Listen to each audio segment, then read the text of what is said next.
All right. So we are back, Partners in True Crime, and we have a bevy of people here. We have people from all over the country. We have East Coast, West Coast, Central, in the middle of the country. We have the True Crime Broads, Crystal and Renee, and we have Laura Brand, our serial killer whisperer, where it's like crossover episode here.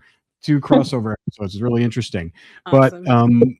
we met we met Crystal at CrimeCon a couple weekends ago, and we've been talking to them about this case that they have, Missy, and one of the things that was very interesting about it that we discovered, and then we let Laura about this, that there were in the killing there were tools involved.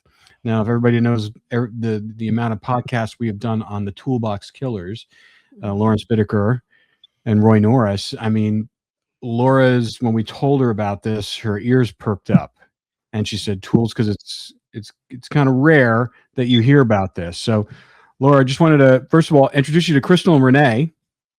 Hi, guys. Hi, Laura. Hey. Nice to meet you. Too. Nice to meet Heard you. awesome things about you. Same. Yeah, Laura's our rock star. But Laura, when the one thing that was great about the True Crime Broads over here is that they do kind of like what we do. They do like a deep dive. They've been in Missy's case for years, like Yeah, a decade. I just listened to the podcast for a second time right before I hopped on, and you guys really did some really extensive research into it. Yeah, it's pretty crazy.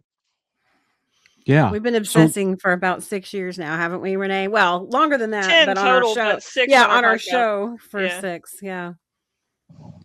So, what did you think Yeah. about some of the facts that they came up, and the fact that this killer dressed like a cop, and then also is used some tools in order to perform his His or her. Yeah, we don't know.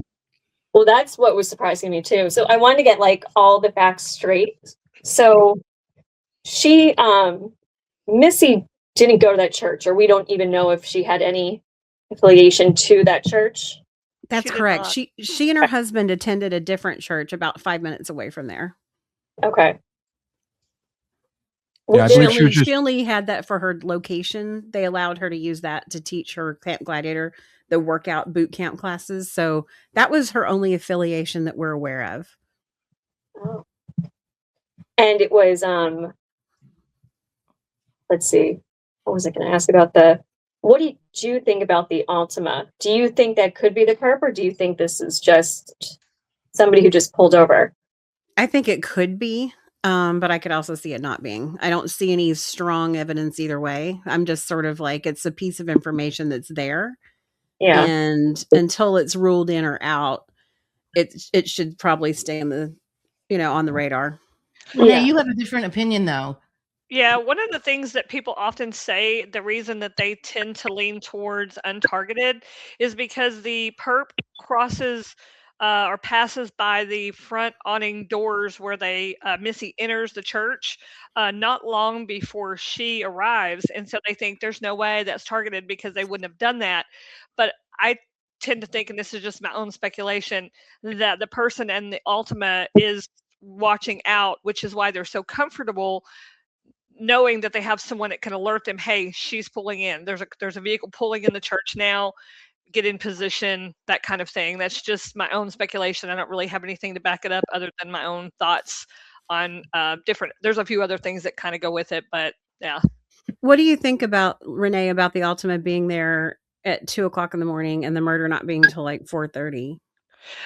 Because for one, there was a camera that triggered at the church right around that same time that the Ultima was at the church. I mean, at the SWFA, I'm sorry. Mm-hmm. And then the other thing is that I actually spoke to a woman whose husband passed by the SWFA every single morning on his way to work.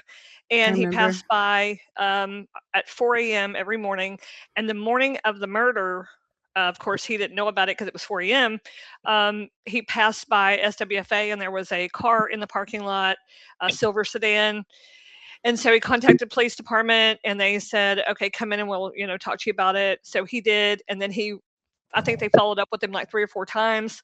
And so that puts the car, I mean, not for sure, but the same description of vehicle back at the SWFA right before the murder. So that kind of gives me more thinking that it's definitely involved.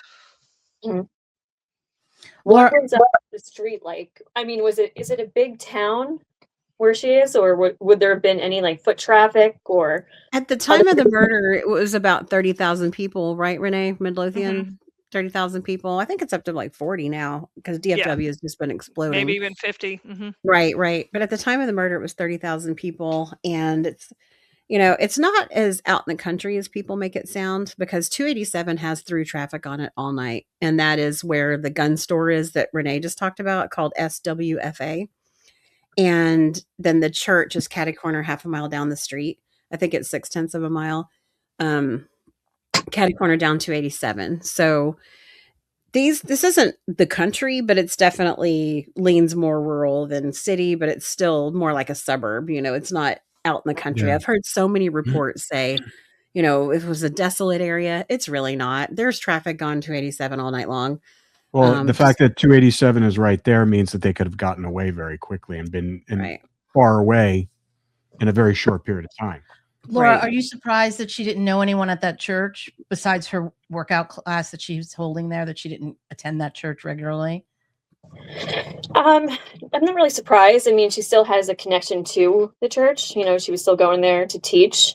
So it's still a pattern of behavior she would have been doing for a couple of weeks. But it's interesting about the interstate. How close, proximity-wise, from the interstate to the church is it? Very close. It sits right on it. It's set back a little bit, but that's the address of the church, is 287. Do a lot of long haul truckers take that interstate? Yes.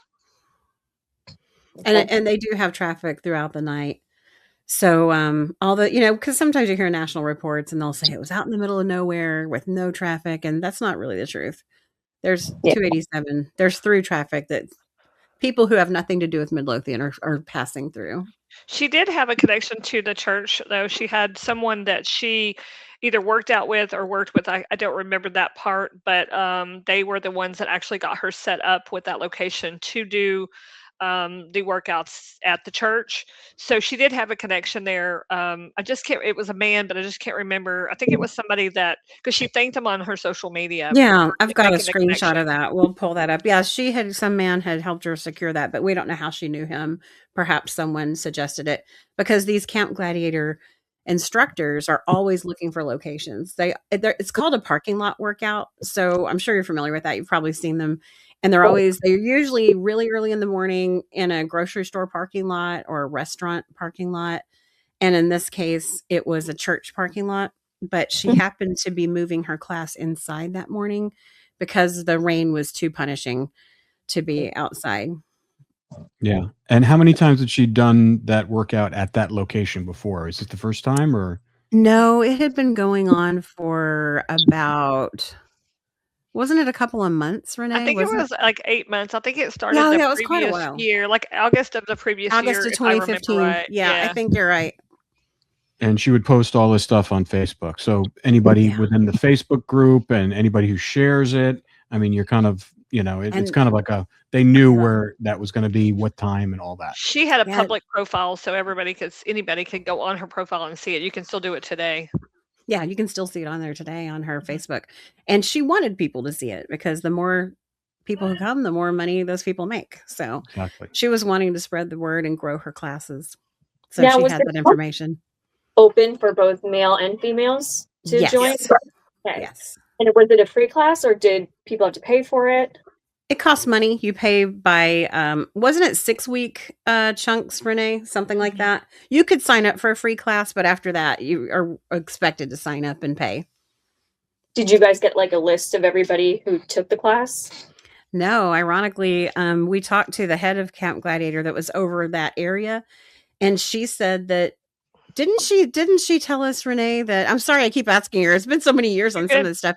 Didn't she tell us when she was on our show umpteen years ago, didn't she say that police never asked her for that roster, or that she had to? They never asked her. She had to call and give it to them. Yeah, that's what I was remembering. So she said that she gave it to MPD, Midlothian Police, and said, here, is a list of everybody who was registered that day, because Missy had an iPad that she would set up on a table, and people would come in and register, or if they were a guest, they would have to give their information, and everyone was supposed to be logged like that. Mhm. We have a good idea of some of the people, but we couldn't give you I mean, not that you're asking. I'm just saying we couldn't give anyone an exact list of everybody, but we have a pretty good idea of a lot of the people that were there the day of the murder. But Yeah.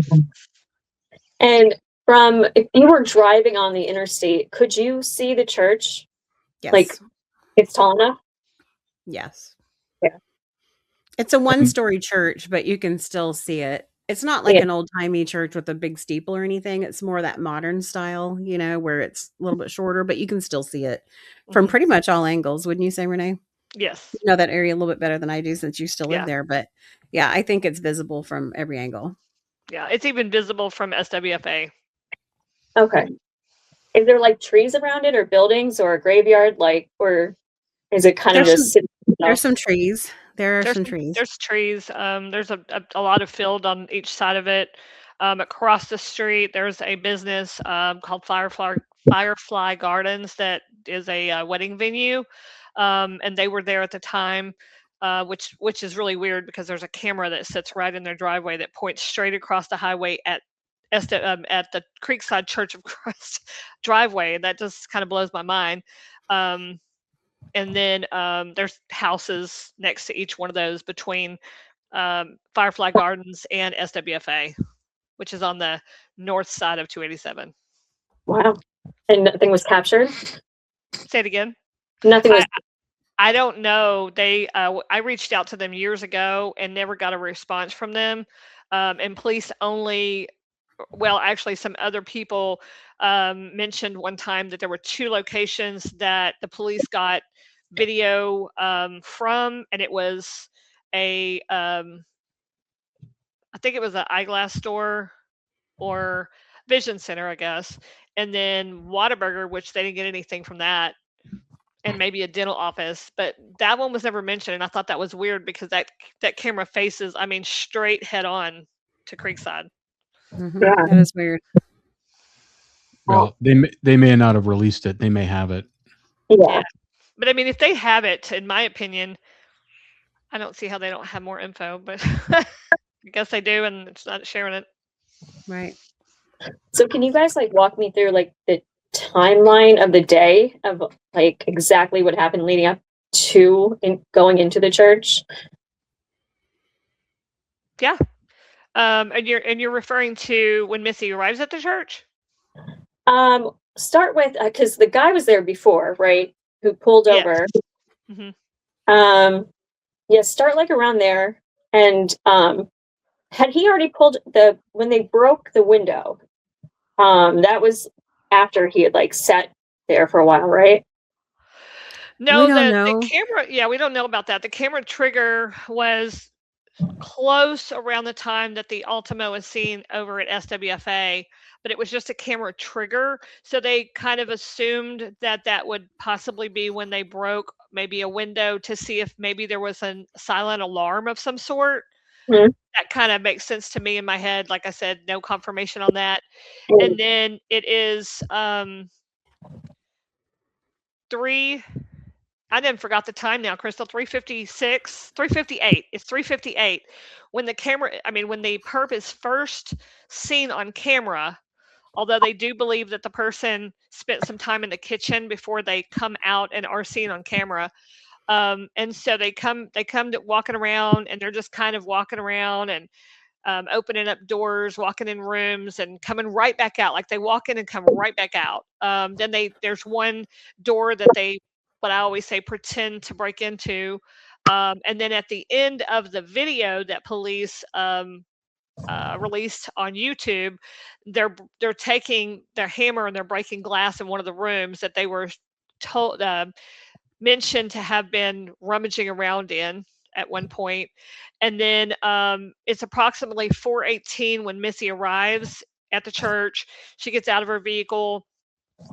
She gets her key and goes to the back of her truck, unlocks the truck. And I'm obviously haven't seen a video. I'm just giving you what information we know and kind of putting it together, unlocks the back of her truck to get stuff out. She did go to the side of her truck and get something out. And the way they know that is because her purse was kind of sitting there with her wallet on the seat and the door was ajar. So she goes inside with the key still in the back of her truck, goes inside the church, and then apparently walks down the hall. And within 2 minutes, she's murdered. Wow. And they were in full gear when he or she. Within- Yeah, When they're but first was it seen just- on camera, it's totally covered. They're yeah, I covered mean, from when head we to looked toe. at the video, it looked awkward. I mean, the person who was in this full gear was obviously something. It looked kind of new. It didn't look like almost like costumey. It didn't like the person didn't look comfortable walking in the shoes. They had someone, they had like this gait or body language person examine the gait to determine whether it was a male or female, but it could have been just a small male maybe. And like because the clothes didn't even look like it fit them. Right. No, I wouldn't expect that too, because if they're trying to disguise themselves, like the first thing they can do is, sometimes they'll put like soles in their boots to bring up their height, or baggy clothing to where they can crouch their knees down to look shorter, or some type of manipulation. So that tells you a lot. They're trying to manipulate the way they are looking. They're not comfortable, in their clothing. Trying to disguise themselves. I mean, that's all organized. Laura, did you have any impressions that it could potentially have been a woman? I want to get there because I did see some stuff that I'm going to go over too. Because I did take some notes too. Okay, so you guys also said when the person was in like the full tactical gear, the person was about approximately 5'6", but they swayed like a woman when they're moving. It's 5'2" to 5'8", and 5/8 of an inch one way or the other was the actual height that the police gave. It did change. It was started out at 6 foot in the very beginning, but then they redacted, giving the male pronouns, and they also went back and did an actual Tarrant County was it that went through there and did an actual redo of that. They actually did it like what am I trying to say, Crystal? When they redid the whole Like a reenactment? Yes, and they decided that the perp was between 5'2" and 5'8" and 5/8 of an inch one way or another, and that Yeah. the person kind of had a feminine sway. Midlothian police sent the video to the Tarrant County District Attorney's Office. They had just opened this big state-of-the-art lab, like just a few months before the murder. And so they sent the video over there, and it was analyzed at that lab. And we have not been able to get that report. We have tried. You can, I mean, just from your eyeball and just looking at the door frames, you can see that this person is not a big person. Yeah, they're Right. not 6 foot, that's for sure. And after No. CrimeCon 2021, it was in Austin that year. We drove back through and we went to the church, and I had Renee stand in front of the Dutch door, the part where the perpetrator pulls it. And it hit Renee just about the same place it hit the perpetrator, that door right around the abdomen area. And Renee is 5'2.5". So I know that's not scientific because some people have long torsos, some people have longer legs, but that, it's probably not a 6'2" person, right? It's going to be someone more like Renee's height. Right. Yeah.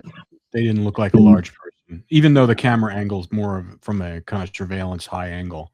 You can still, I mean, that's like, I don't know if you ever go into convenience stores and when you're leaving and they have that height marker that's walking out so they can kind of identify if anybody tries to do it and they can tell.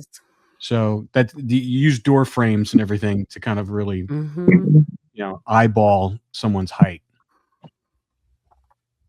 When he was inside, when he first went in, you said he went to the kitchen?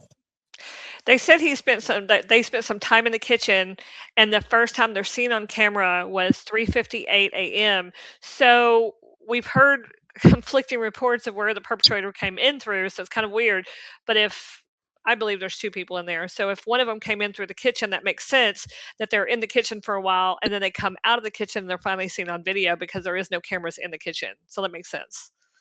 Yeah, so I was wondering if they knew where to go, if they knew where the kitchen was, if it was like if you hadn't been in there before, could you find it or know where to go?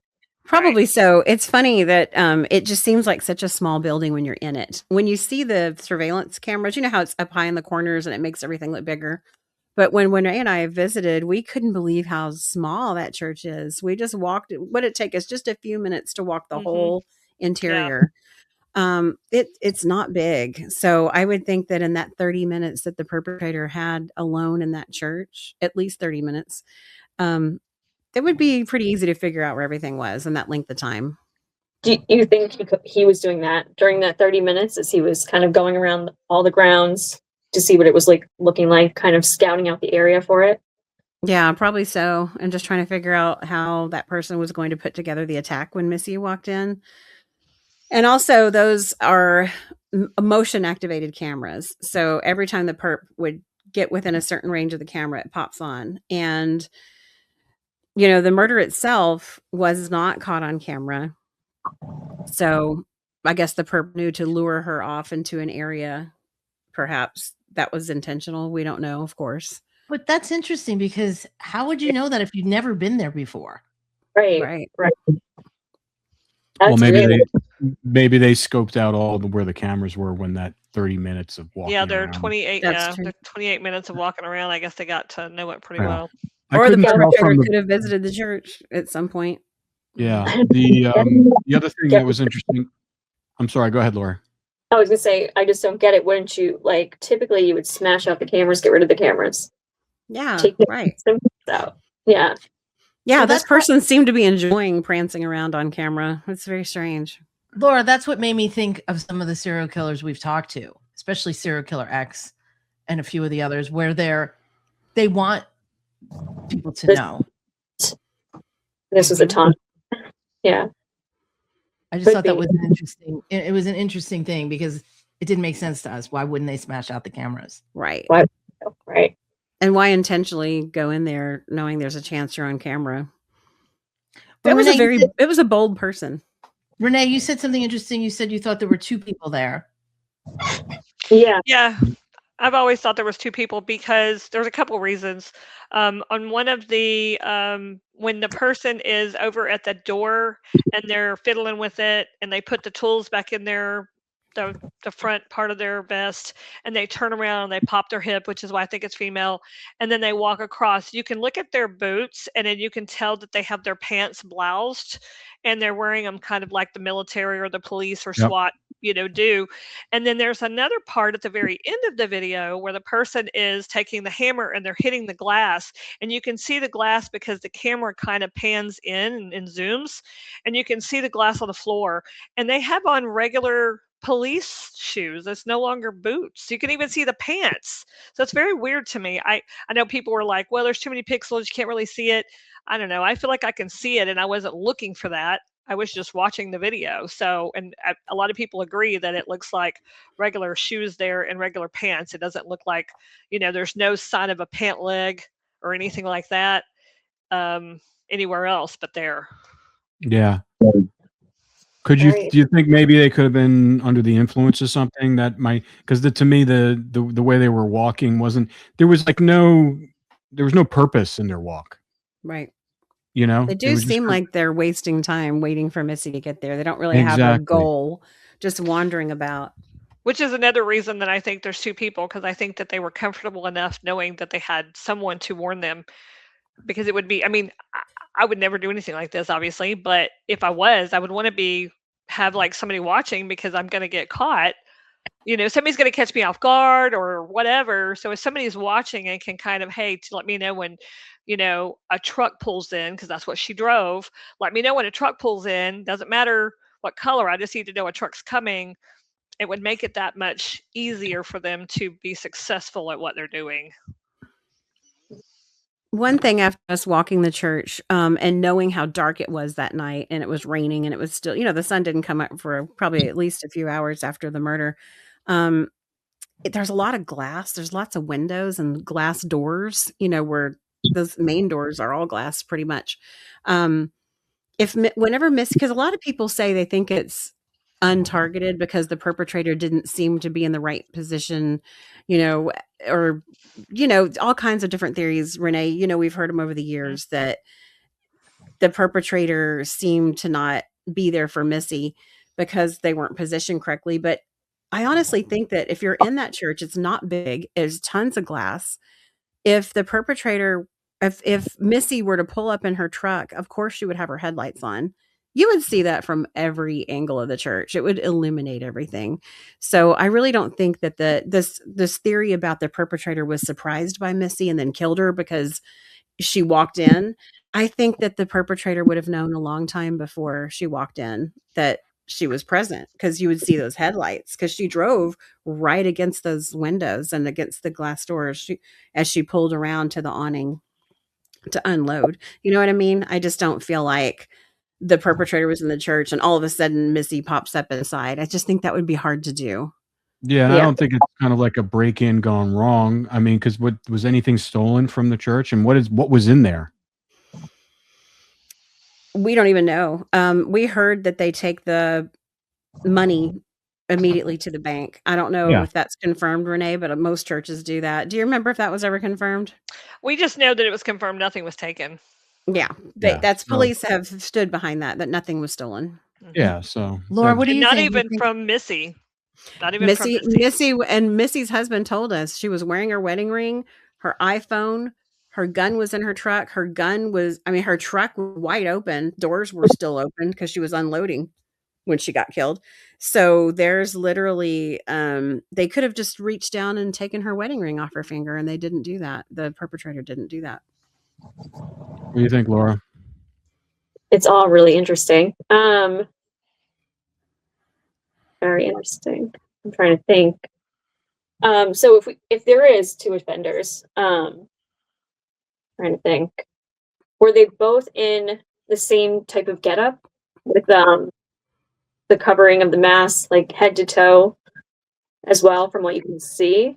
I mean, we don't know that there's two people. They've never said that. I mean, they have said perp with a /s, because I guess they wanted to cover their bases to make sure if there was two in any search warrants. But I'm assuming that they wore similar stuff, because the people that I see on the video, they look very similar.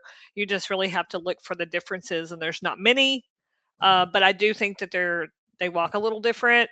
They work at a different pace, because one time you see the perpetrator messing with that door and they start walking this way. Well, then whenever the camera turns the opposite direction, kind of to see them continuing, it's a different pace and a different walk, if you will. I've watched it millions of times, it feels like, and it's just different. I mean, I don't think a person's going to be walking and then in the middle of a walk they're going to change their pace.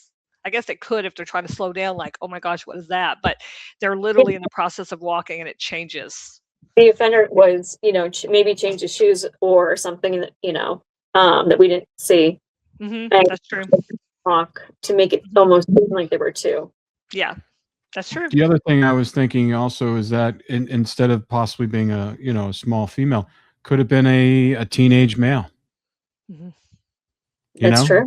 Cosplaying as a cop, coming in, and I don't know. I mean, because that could be the other thing too. I mean, a lot of that has happened in the last couple of years. Laura, do you think it's odd that the perpetrator didn't take anything from Missy? I almost don't believe that.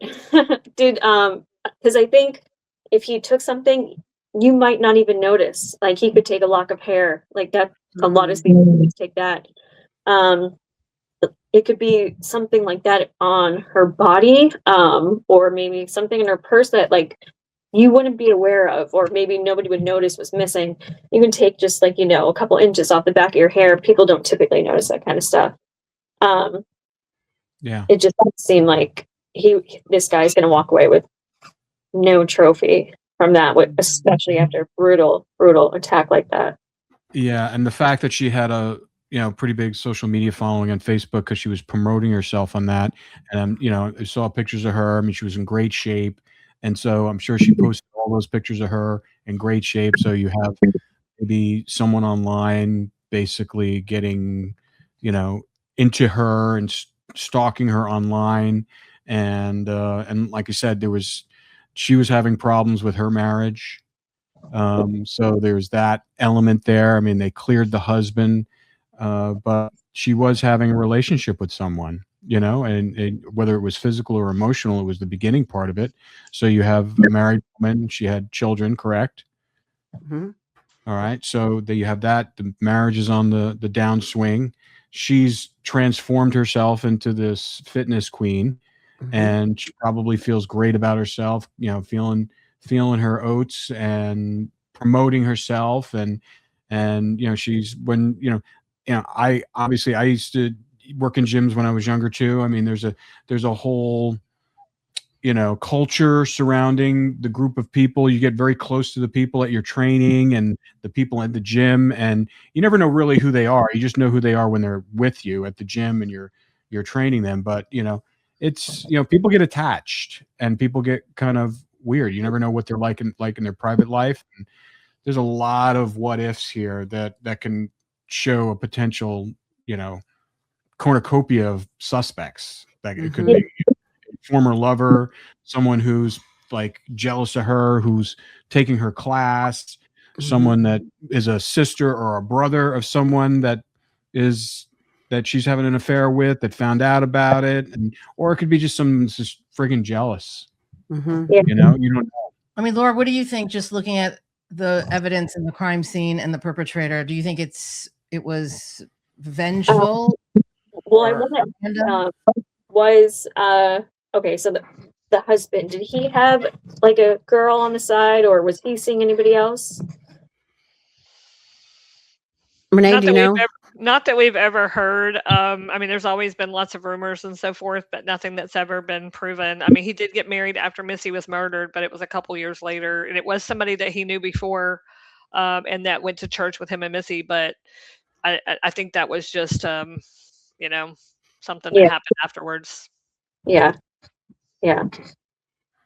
Well, why don't Something you that tell always Laura? stuck out. Oh, I'm sorry. Go ahead. I was going to say, why don't you tell Laura a little bit more about the physicality of the crime scene and how they found her? Because I think that'll help her, that kind of stuff. She So was found. She was found in the church, down the hallway. She had the awning entrance where she always unloaded her truck and went down the hallway. And there's differing ideas and reports on what happened, but apparently she went walking down that hallway, and there is footage that has not been released to the public, but the forensic podiatrist saw it and he reported on it several times. He said, "You see Missy jerk her head, so you know she's hearing something, but there's no Yeah. audio. So you don't know. We don't know if she heard a shoe squeak. We don't know if she heard someone say, 'Hey, Missy.' We don't know what she heard, but she jerks her head really soon after she comes in. But she's braver than I am. And Renee and I always say, we probably would have hightailed it out of there. But Oh, Missy, yeah, in a dark church in the rain. I mean, but Missy went down the hallway toward the sound, apparently, and she was kind of flipping on lights. This was told to us by Missy's sister-in-law, who got this from police, that she was flipping on lights and going down that hallway. And apparently, at some point toward the end of that hallway, she comes face to face with the killer, and that's when the altercation and the murder happens. But something that's always stood out to me about the perpetrator, now that, since we're talking about the perp, it's such a theatrical way to be breaking into a building and dressed up like Mhm. that. And it's just so theatrical. There's Yeah. no reason to dress up like that. It took a long time for that perpetrator to get all that stuff on. I know. Um, And to buy it. and That's what I and wanted to, Laura to look at this, because in a lot of the Yeah. work that she's done, they're very meticulous. They're very theatrical in a lot of ways, and they always take a trophy. And this whole thing with the tools and her having puncture wounds in the ME report. I mean, there was Oh, some yes. discrepancy over whether or not it was a gun or if it was some of these tools. They don't know Yes. exactly what Yes, the you murder had weapon is. you had asked that question. I didn't get to it right. She was found lying there, and in the CSI report, it says she was surrounded by tools, and that, and then also they say they see the perpetrator walking through the building with tools that some were used in the murder. And what's really creepy, before we realized she had been shot, watching that footage of the perpetrator, you can see the hammer in his or her hand. You know what I'm talking about, that part? And that's really just really frightening. We used to think the hammer for a long time. We thought that was the murder weapon before we learned that she was shot. We were probably at least 2 years into this murder before we got that confirmed that she was shot. Wow. Why did they hold on to that? That's interesting. Yeah, I don't know. And did they specify the caliber of bullet that she was shot with? No, but I believe it was probably a revolver, because from what we've kind of heard through different sources, that they didn't find any shell casings when they brought the dog out there, when the ATF came out. They could have. How many shots was it? Just one? 3 or 4 is what we've been told. 3 or 4. So you could pick up shell casings. Yeah, that's true. They don't fall far. Yeah. So Laura, what that's do you true. think about all that? I mean, it's so unique. And, you know, I made a note to the helmet stuck out to me. Mhm. The helmet. That's really fascinating to me.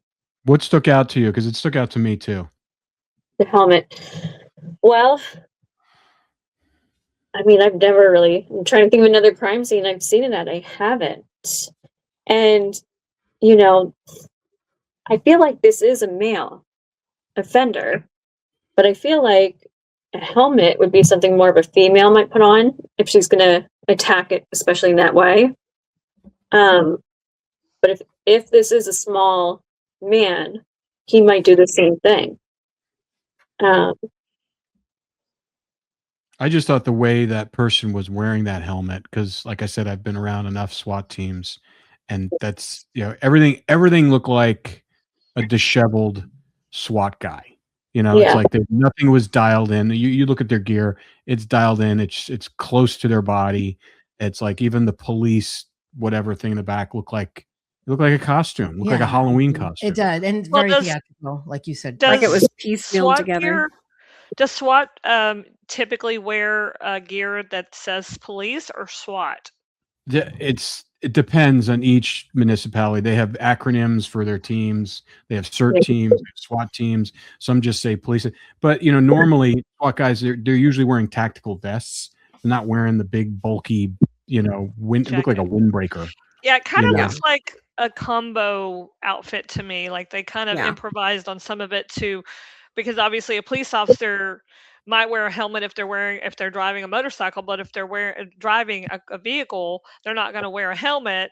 So they kind of had to improvise and kind of combine the two. That's just kind of my thoughts. Yeah, and it looked like just a tactical helmet. You know, that's all it really was. Mhm. But you can buy everything that person was wearing. You can, independent of the police windbreaker, probably, and you might even be able to get an Army Navy store.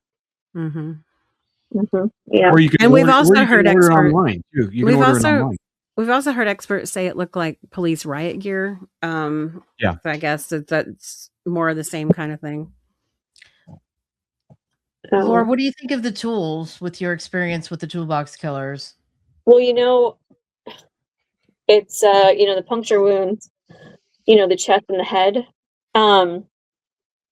Those are indicators that the victim knew their perpetrator in some capacity, typically. Mhm. And it doesn't have to be like a friend, family member. I'm talking about, it could be an acquaintance. It could be somebody in their workout class. But typically we'll see those types of puncture wounds if there's some type of relationship between the victim and the perpetrator. Why is that? Makes sense. They'll just target the face, the head. It's more personal. The chest, head is more personal to them. Yeah. Now, did they release the medical examiner's report for this, or did you guys see nothing like that? Sealed up. Yeah. Sealed They up. won't release it. Mm-hmm. So they didn't know whether or not the result of the death, but they did say the result of the death was from the gunshot wounds. That came from the murderdata.org from the FBI. And it said there was a murder in 2016 in Midlothian, Ellis County, with a 45-year-old woman killed by a handgun. And it On said that same revolver date, yeah. / handgun. All right. Yeah. So they didn't outwardly, but you guys deduced that that's probably it. Yeah, Yeah. there was no other women murdered that whole year, you know, much less that day. Yeah. in Midlothian. It's interesting after all this time they wouldn't release the whether or not the cause of death. Laura, what were you going to say? Oh, where was he shot? That we don't know. Oh, you don't know. Her head and chest is all we heard. Yeah. Puncture wounds to the head and chest, so we're assuming that that's where the shots were. Got it. But Yeah. would they say puncture wounds for gunshots, Laura? It's so hard to say because it's like we don't know. They really give us nothing with that. Right. What it might have been to mislead the public. I'm not sure. We did have a guy. That makes no sense. I know. We did have a guy that covered this case that is local to Ellis County, and he stated on the Nancy Grace episode that he would bet his mortgage that Missy was killed with a screwdriver in her eye. And so we ended up having him on our podcast because he said that, because we were like, wait, what? We had heard that before. It wasn't the first time we had heard it, but we'd never heard anybody say it that factual. And that, he felt safe to say that. We were like, okay. So we had him on, but we really never got any confirmation of where that information came from, that he just felt very secure in it. Did he repeat that same statement on your podcast? Yes, he did. That was the sole purpose of having him on. Laura, what do you think about that? If it was a screwdriver? Well, that would make him, that's an enucleator. So those are actually extremely rare, but I actually know one down in Texas, but I don't think, no, he wasn't active. One I know in Texas was not active during, what was it, 2016? Right? 2016, yes. No, he would have been locked up. And it's interesting. We haven't had, Cheryl McCollum pointed this out on our show. There hasn't been any similar killings like that in the area or even outside the area. Just this person dressing up like that and breaking in the middle of the night and confronting someone and killing them. It's really, like you said, Laura, unique. We haven't seen a pattern of this. It's just weird. Yeah. It just seems like, unless it's, a U-Haul trucker who, but still, just the way he moved around the church, and when she got in, I don't know. I think she's something. I think it's someone local, someone in that area. I think they're in some type of capacity. Say that again. I think they knew each other in some type of capacity, somehow. And like I said, it could just be, they could have walked by each other in a coffee shop and said hi or something. It can be as simple as that. But the victim and the perpetrator definitely cross paths. And I think it's very possible that Missy was probably on the perp's radar, maybe more than I think was on Missy's radar. Yeah, that's exactly what I said. One-sided. Yeah. Right. Well, 30 minutes early before she gets there. That's a good indicator. He knows her routines, her habits, and when she's coming too. It's so creepy. It's just right out of a horror movie watching that video of the perpetrator. Yeah, because there's you break it down. There's nothing really to steal inside the church. Mm-hmm. Okay. There's no other activities that are going to be happening at the church other than this event that she does on she's been doing it for 8 months. Mm-hmm. So there's a pattern of someone's going to be there. That she's going to be there. She's going to get there earlier than everybody else. And so those are patterns that you can really kind of model. Like even if they never took her class, but was like ogling her via her Facebook profile and her pictures and stuff like that. Maybe it was someone that knew the person that she was either having an affair with or like an emotional affair or whatever. Not saying that she was, but someone that she was, obviously her marriage was having issues. It could have been a relative of that person, a friend of that person. Laura, what do you think? You think it's local? You think it was possibly someone passing through, or you think it's a one-off that they only did it once? Who had been watching her local. Yeah.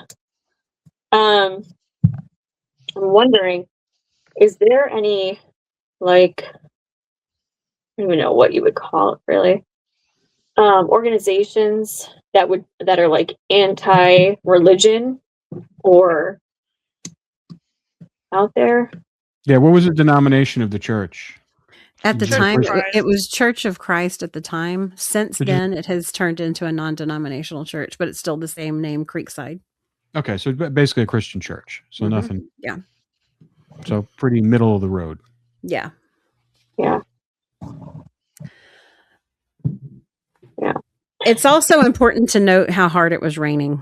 This person really wanted to kill Missy, because I always joke about this, but I mean, I live really close to our local grocery store. I don't go there in the pounding rain. I'll wait, I'll wait until it dries up. So if I was going to drive however long they drove out to that church and dressed up like that and then spend some time outside breaking in, I mean, the weather was just awful.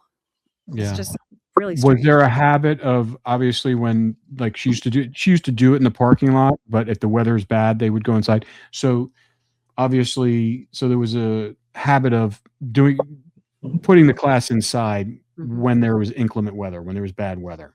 And So it that didn't maybe that happen person often. It did not happen often. They happen normally would often, have it so- outside.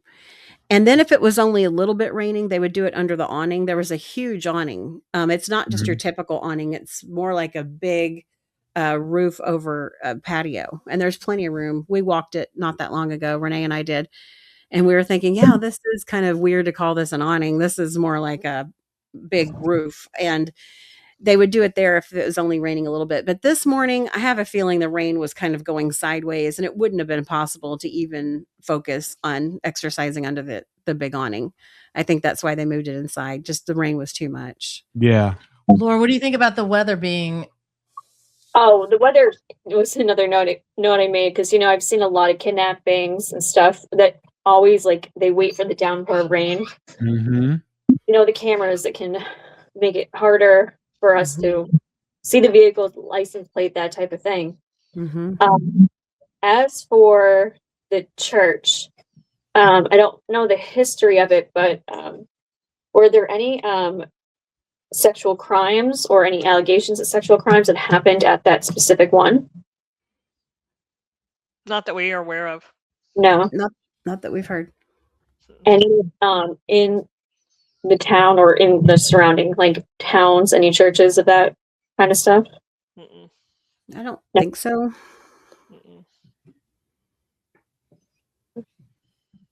The smash of the windows is and doing it in a church, it almost seems it's Are you watching the end of it? The Yeah. very end? That's the part where I was saying, look at the feet. You can see the difference in the shoe and the pants. yeah. Yeah. Why bring attention to yourself by smashing windows? Mhm. Exactly. Very strange. A lot of people think the perpetrator was staging the scene to make it look like a break-in, but even Possibly. that seems like, What what's do you the see? point? You're on camera. I know. what See, is- that's just it. What's the psychology of that? What is Cheryl McCollum's take on it was that the perpetrator wasn't counting on those cameras being there because they look like they're staging a scene. Are they open, or were the cameras exposed? Yeah, Yeah, but you they can are, see them.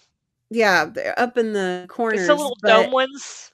Oh, the dome ones. Yeah. Yeah, the dome ones, and then now they've got different ones in the corners, but they're kind of in the same place. But I mean, you could tell anybody that knows. I don't know anything about cameras. I don't know it's a camera. Yeah. It's I don't anything. know. It's so interesting though. There's this one part of the video that Laura's watching where the perp, looks into the camera, and that's the one time the perp does that. So it almost seems like they're going, "Oh, is that camera?" And then they working?" turn their face really far away when they're passing by that the Holy Grounds, which is the coffee bar.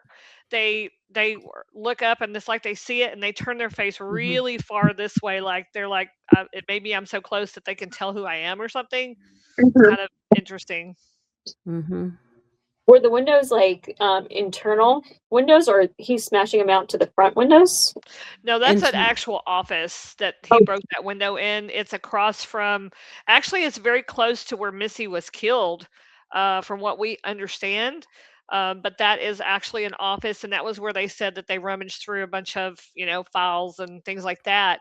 But no, it's actually not outside. It's like right there in the hallway. When you go down to where she was found and take a right, it's right there. So all internal windows. Yes. Mm-hmm. Thing the We- office. We actually spoke to the person that had installed the doors and windows in that church. It was kind of a fluke. I reached out to people on Facebook and said, "Does anybody know a door expert?" Because we were going to That have was them cool. on, and it just turned out to be the person that actually did that. So he told us that he repaired. He actually replaced 2 glass doors and then glass in 2 doors. I think he said 2 doors. Anyway, but we asked him to be on, but he declined. His wife didn't think it was a great idea, so he didn't come on. But But that was after the nevertheless, murder, right? He yeah, was actually yeah, repairing what the perp did. Yeah, it's he knew crazy. exactly what he had to replace because he was the one that did it. So Wow. That's the beauty of a small town, that when you reach out, sometimes you get the person who actually Yeah. was there and knows about it yeah, firsthand. Yeah. that was kind You of said wild. something interesting though. You said that the files were rummaged through. Was that at the crime scene? Did that happen before she was murdered, or was that just Before I before didn't know that was confirmed. I thought that was rumor. I mean, I thought that we were told that by like Brandon and other people that knew, so that's what I've always heard. But because people were speculating that it had some connection to the church, and I think it was just part of their confusion plan. That's just my thoughts. I'm obviously again Mhm. speculating, but I mean, to me, it's kind of a shut case in the fact that it's targeted, because when they're pretending to get in that one closet, they're not putting any effort into it. Literally no effort. They're just literally just barely tapping on it. I mean, that proves right there, if you're really trying to destroy the church, or you're really trying to get in there to see what's in there, or whatever you're doing, you're not even trying. You're just like wasting time. Right. But I would say, unless you're trying to find something specific, you have to discuss this, trying to destroy everything. It cut out the last thing you said. Unless you're trying to find something specific, but you don't want like anybody in the cameras to know or watching, so you destroy a ton of stuff and to get to the file or whatever it is that you really ultimately want. Yeah. I mean, the police even stated that there was no, I mean, did they say that in that way, Crystal, or how do they say it? There was no, the public wasn't in danger of this person running around and doing it more. Basically, it was an Mhm. isolated incident of sorts. Mhm. So, I mean, Yeah, they never hopefully, warned people to, be more cautious or anything like that. They Yeah. always made it sound like it was targeted.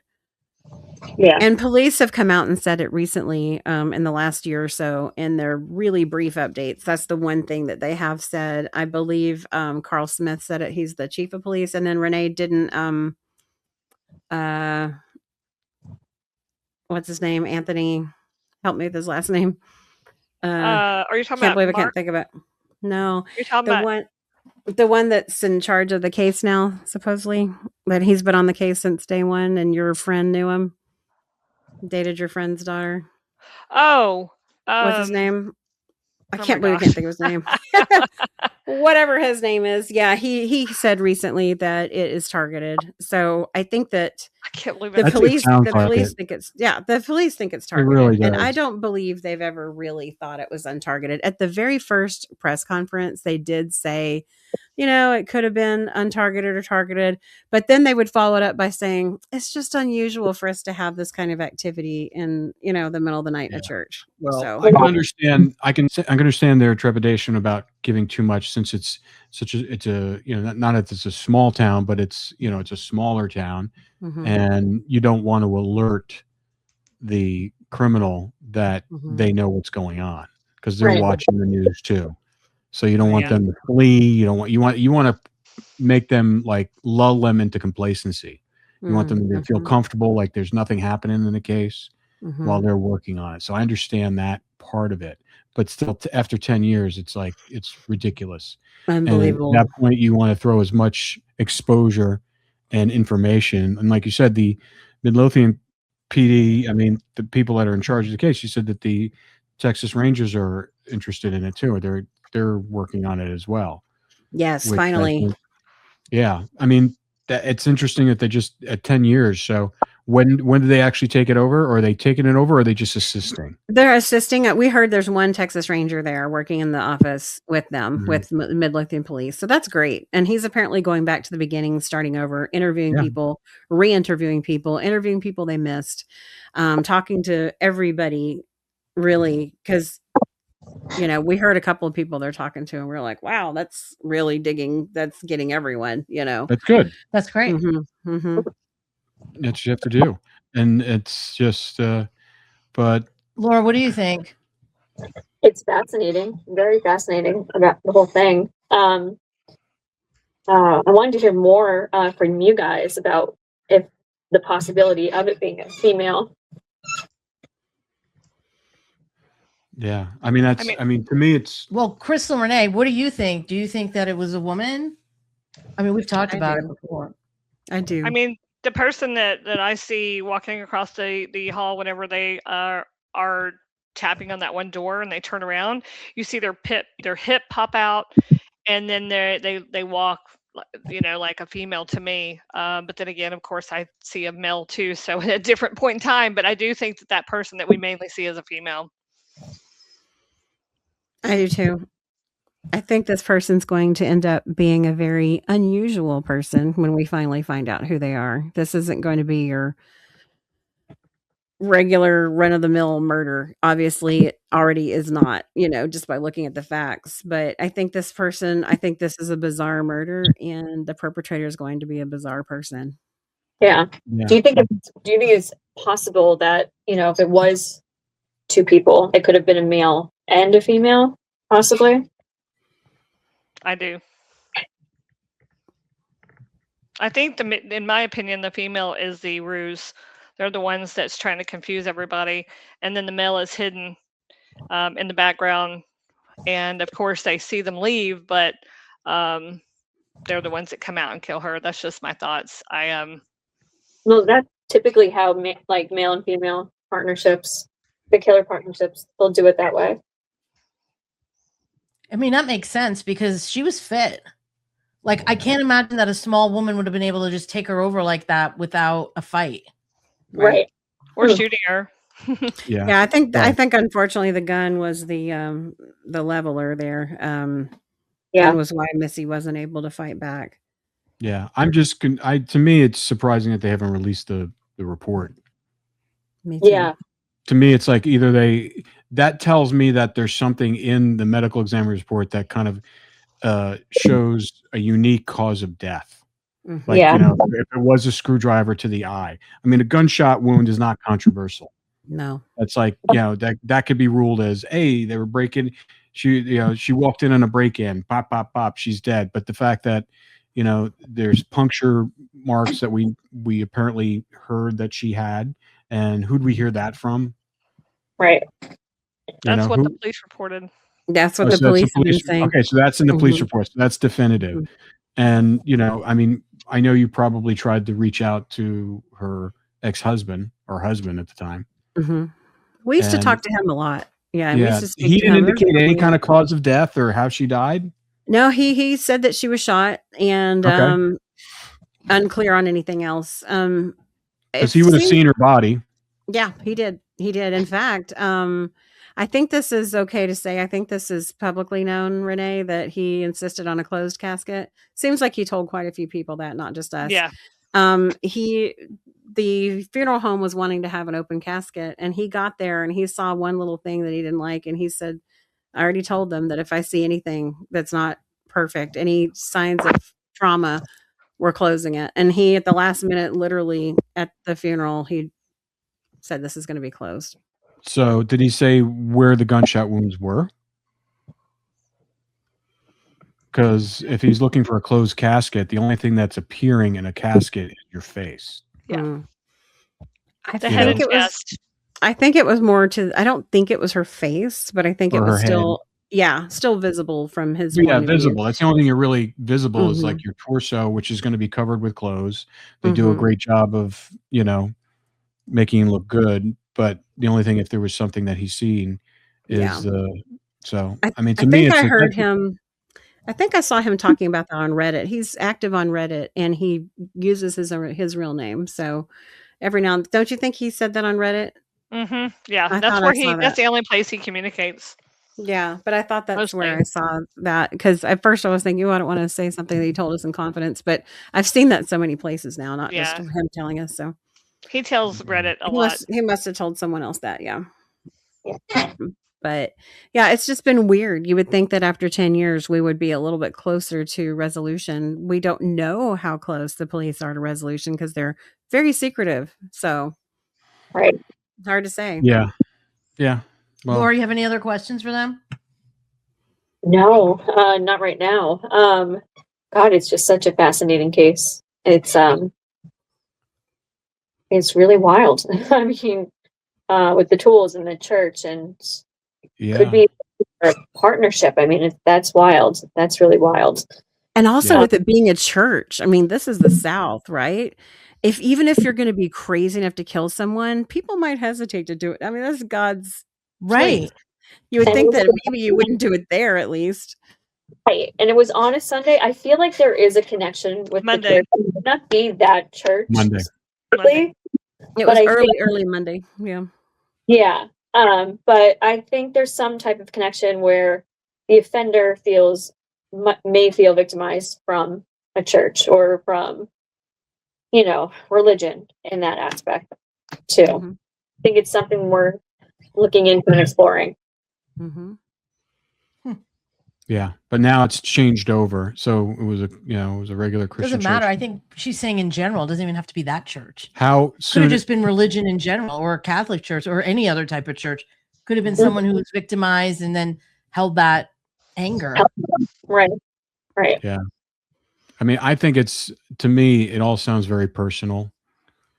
And, and if some of the reports are true about the wounds, to the puncture wounds, maybe one of them being the eye with a tool. I mean, Laura, you tell us that's pretty personal. That it's rare. It's enucleation. But I'm wondering now, is there any anything in the Bible about in the eye at all? I'm trying to think. We Well, haven't I had mean- that confirmed. We've just heard it over the years since day An one. eye for an eye. Yeah, that's Oh, Hammurabi that's true. code. That's That's the only not. one I That's know. not. Yeah, that's. We had I- people come into our groups that said, I am very close friends with one of the first responders, and they said that she had a screwdriver in the eye. So still can't say it's Okay. confirmed, but we've heard that type of thing enough that Renee and I said, well, we can't Yeah. really ignore that anymore. There must be something there. I would just look in the Bibles just to check, see if there's anything with a hammer, see if there's anything with a screwdriver, like Mhm. any passage, and just see if there's anything that clicks or fits. And that would explain the fact that if they couldn't reconstruct her eye in the for the funeral, and the husband would probably notice that Yeah, and then want a closed casket. Because if the funeral home's saying, oh, she's fine to have an open casket, that means that they've done everything they possibly can to replicate Mm-hmm. her. And if he sees it, that's like a game time decision where you look at it, no, this is going to reveal something. So, Laura, when Bittaker was using tools like this in ears, did he ever do it in the eye? no, or at least not that he told me about the eye. The only thing they were talking about doing next was the acid poured into the eye. Oh, gosh. But using a screwdriver, it's called what? Inoculation? The eyes, or do any mutilation to the eye. It's enucleation. It's called. Enucleation. And that stems from what kind of psychosis? It's actually not even psychosis. It really stems from is more psychopathy with some mental illness typically. But it's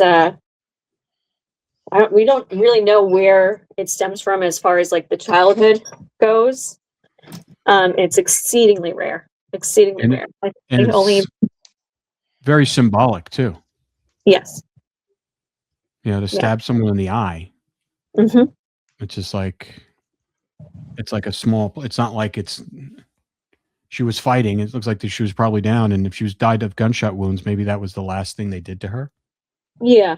Well, it's just funny how you're in the church and some of the weapons and that it almost seems like this is why I'm saying go into a Bible, pick out like the the words like the hammer, the eye, a screwdriver, and just open up passages. Because you got to remember too, like in prison, all they read is the Bible. They know all the passages. So this guy could have been before.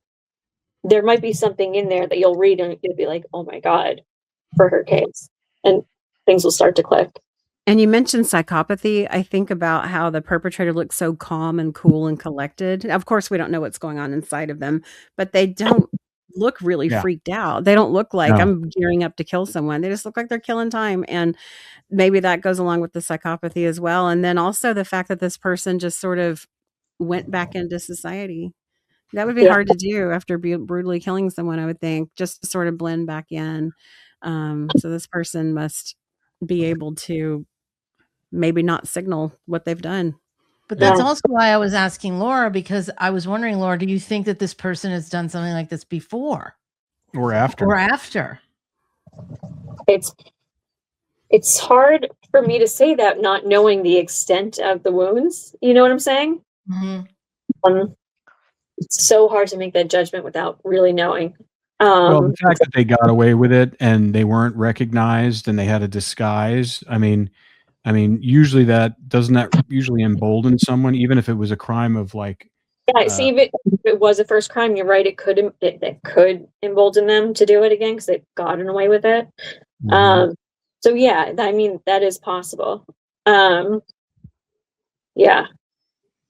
But the relaxed way in which they moved was really what disturbed me when I first saw that video. And that's what made me think of some of the stories we've heard from serial killers on how they were just like nonchalant about it, like not thinking like anyone's going to bother them. They're going to just get away with it. Well, I mean, there are elements of organization at the crime scene too. So there is some indicators that he's done this before as well. That wouldn't surprise me at all, right? It's hard to say. Mm-hmm. Yeah. Well, this has been fascinating. It's a weird case. Yeah. Crazy case. Crazy and case. I couldn't stop thinking about it after I talked to you guys the other day, because I was like, how has this been going on for this long? Well, especially when you have the video and you sit there and it's like you replay that in your head. Haunting video. I mean, I've only seen the short one. I got to watch the long one, and we'll cut pieces of it into this podcast so people can see. But yeah, just to me, it doesn't seem like someone with a sense of urgency. It seems like someone obviously has a plan because they have a disguise, they have things they're doing, and it doesn't seem like someone who is, I don't know, it's very strange. They're too calm. Like imagine if you're like, all right, let's just say this is a wife of someone who he was, maybe her husband was flirting with Missy or whatever. I mean, if you've never killed anyone before and you're a housewife or whatever, and you're just now at a church, aren't you going to be a little nervous? I would have been. Renee and I always talk about this. I would have been scared to go into a dark church alone as the perpetrator. I'm not even talking about Missy. Yeah. Even if you have this plan, Laura, what do you think about that? You know, I just had a great idea. Send me the video. And I was just thinking, I'm going to send it to the serial killers and I'm going to ask them, is this his first time? And they'll know. Yeah, they will know. No, if it's his first time. Yeah. Renee, wouldn't you say the best video is on the Midlothian Police YouTube channel? Yeah, and if you it's uncut, pieces of it on your on the podcast, just keep in mind, don't use the number that they have on their YouTube because it is incorrect.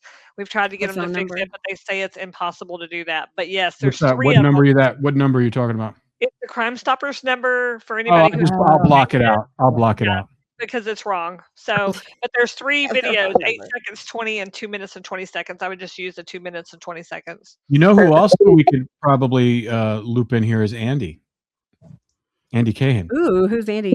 Andy Bond. Is it Andy Bond? No. Oh yeah, that's who you were talking about earlier. No, Andy Cahan. Andy Cahan is in. He's in Houston. Not too far away, but he runs Crime Stoppers there. He's been on our show before. Yes. Cool. We cover also the Liz Barraza case, another weird Texas, very similar to Missy's if you kind of dig into it. Not at maybe first glance is it similar, but when you get in there, it kind of is. But yes, he's been on our show to discuss the Liz Barraza case. I know exactly who he is. That's Yeah, no, awesome. we actually, Laura, we met him face to face in CrimeCon. Yeah, Mhm. Yeah. He's friggin' tall. he's really Yes. tall. Oh, He's wow. like 6'5", 6'6". He's so nice. Very He's nice. really nice. Yeah, he is All right, well, nice. this is really interesting. Laura, I would love to hear what the Serial Killer Roundtable would have to say about this. That would We be do awesome. this like Serial Killer Roundtable. We were doing it every week for a while, and basically we were talking to them about current cases that are out there right now to see if they could help us figure out who the these people perp is. were. And the you know, perp they know everything by the walk. That's the first thing they look for is the walk, which Yes. is Oh my God. I just had a gut feeling that this person has done this before, or there's something else going on here. It's deeper Just than way just too a calm. random Yeah. targeted thing. it's something deeper. I don't know. It's just my gut. Yeah. I think we got to agree. get the serial killers on. We got to get their takes. Okay. Okay, cool. All right, Mhm. That'd be guys. awesome. All right. Thank you, Thank you ladies. so much. And thank you for your you. interest in Missy's case. It really Oh. means a lot to us. Oh, Yeah, we thank appreciate y'all you. doing it again. Yeah. Thanks Yeah. for sharing it with us. I Great. think it's fascinating. All right, Thanks. guys. Thanks so much. Stay on for Thank a second. you.